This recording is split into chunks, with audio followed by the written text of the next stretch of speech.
Hello viewers, welcome back to the channel. I'm about a video title. You know what this video is about. We're discussing, of course, Wrestle Dynasty. Wrestle Kingdom too as well a little bit. I watched Wrestle Kingdom a little bit, seeing Konosuke Takeshita become a two-time champion as well. Won the Never Openweight Championship. So that was pretty good to see as well. But Wrestle Dynasty, I like the Wrestle Dynasty a lot too as well. Watching that and seeing Mercedes Mone versus Mina. She defeated Mina in a nice match. The little match at the beginning too, all the different luchadors, different guys there like that too as well. Doing a little international little cup battle too as well was cool. Seeing the women's one as well with Athena and all of them in that ring as well, like that, handling business and fighting and stuff, little Nightingale and stuff. They're gonna set something up for that. And a little crossover with them in a little bit too as well. Athena is from Dallas, so she definitely got to be a part of All In somehow. They're gonna find some way to make her part of All In, and we're gonna see something cool too as well. But the match we all came to see, that match I really was came to see really fully, was the Kenny Omega match, of course. Kenny Omega, one of my favorite wrestlers, my top 5 wrestlers. I don't know if you guys know. I think I mentioned on the channel before. Edge, Adam Copeland, or Cope, we're calling himself now. I don't know. I got the same edge to it, but Edge, and then the second one will probably be Bryan Danielson. Or I always switch them around sometimes. Sometimes it'd be Kenny Omega, sometimes it'd be Bryan Danielson. So I'm gonna say like the second and third spot is Kenny Omega and Bryan Danielson.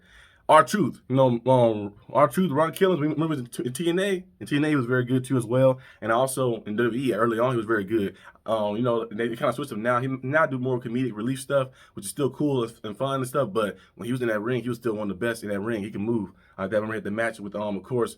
Remember the tag team match him and Miz teamed up to fight against The Rock and Cena. He fought John Cena as capital punishment for the championship. I was hoping he won that one. And R-Truth was very cool like that, very cool wrestler, competitor. So I always like R-Truth.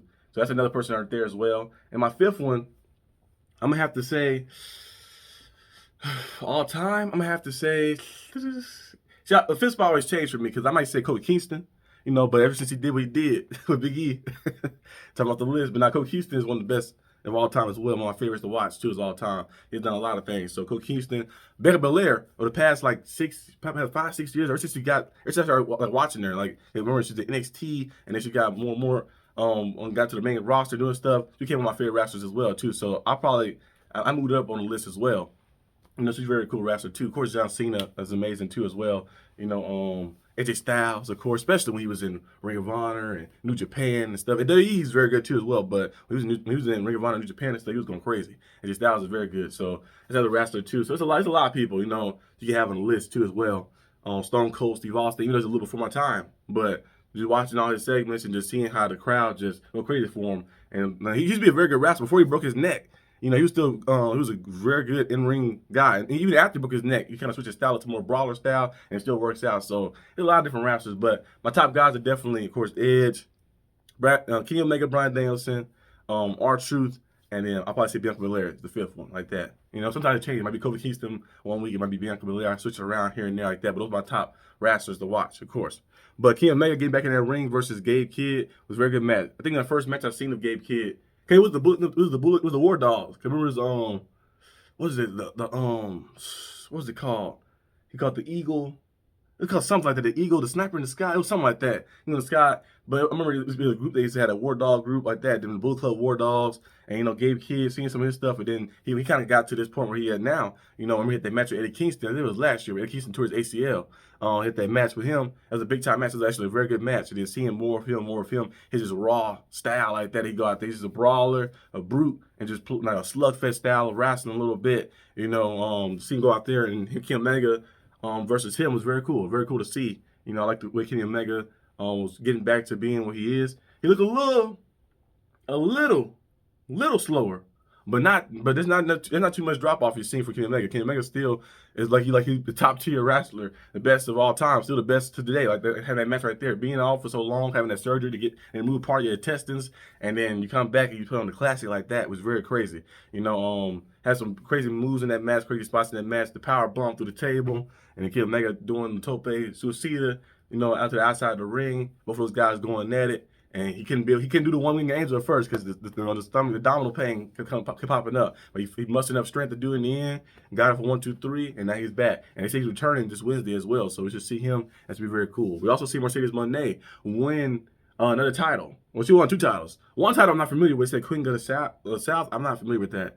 title. But I know the Revolution Pro, of course, the British Wrestling, the Revolution Pro Women's Championship, she won that title.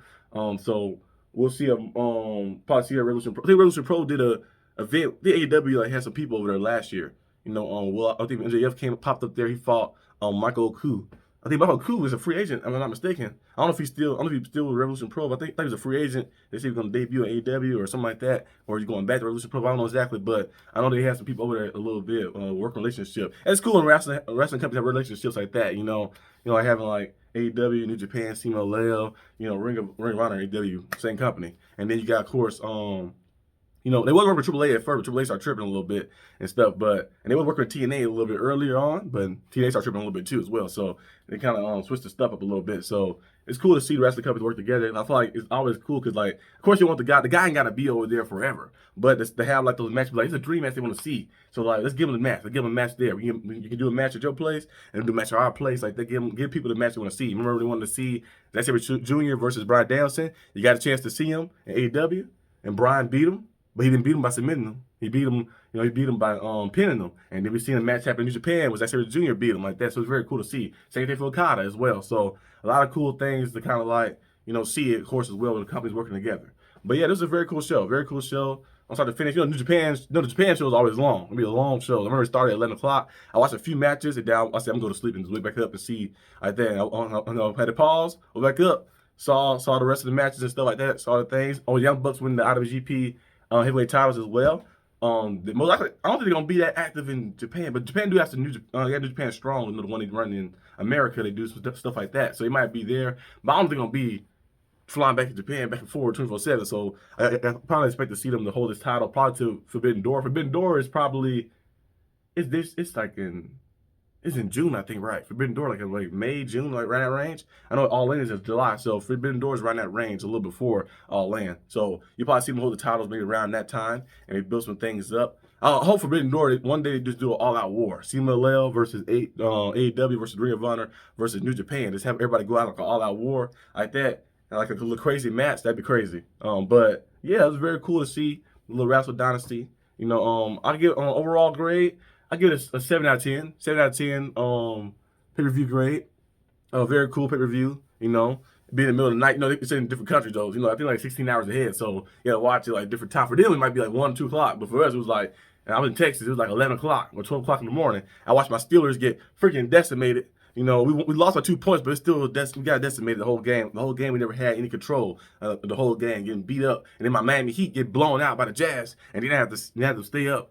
I had to edit those videos for my review channels and stuff, and I had to stay up and watch the match. At least the wrestling was very cool to watch, to relieving my stress of my teams sucking. But that's a story for a different time. But I'll see you guys probably, most likely, on Wednesday. You probably see Marcus E. Butler maybe on Monday. Maybe both of us on Monday, because the Netflix Raw thing, probably have both of us on Monday. We could do a lot. We actually could do a live stream if he's available. Like that, if we both available, probably do a live stream like that. Lots of live like that, because the first edition of it on Netflix, which is something crazy you never seen before. So yeah, we'll see you guys when we see you. Peace out.